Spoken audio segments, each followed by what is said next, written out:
Tới rồi. Có đó, nó ra đâu rồi? Rồi. Không có không.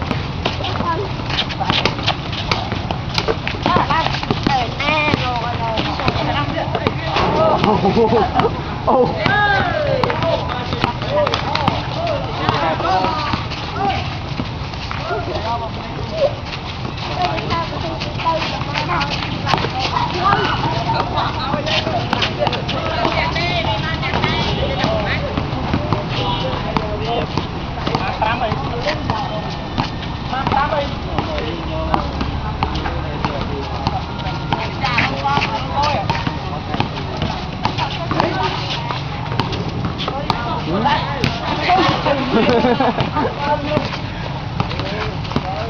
Nè mà bắn bom chơi nhé tôi tới đây chân vừa ở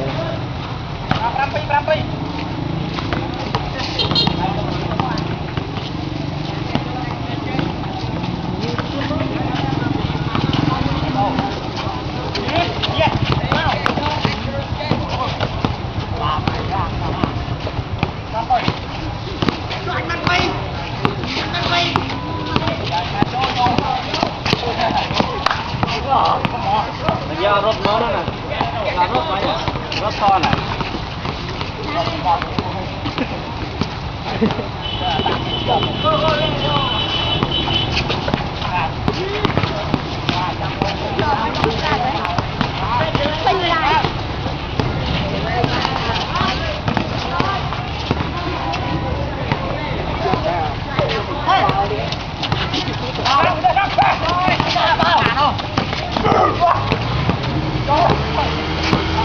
Không thấy nữa rồi,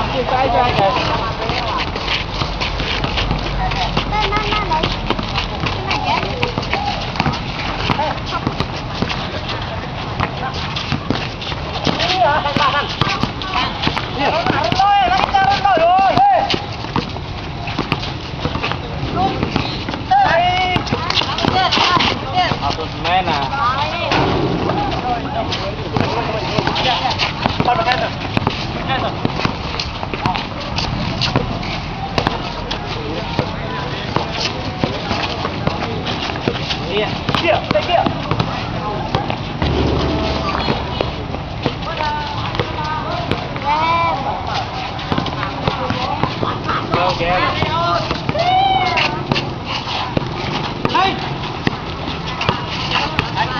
Anh mừng mặt mặt lên.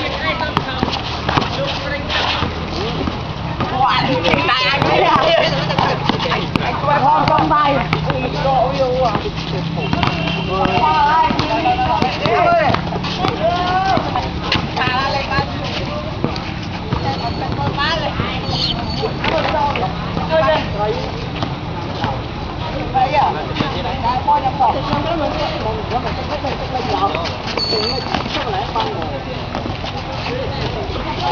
Cái bao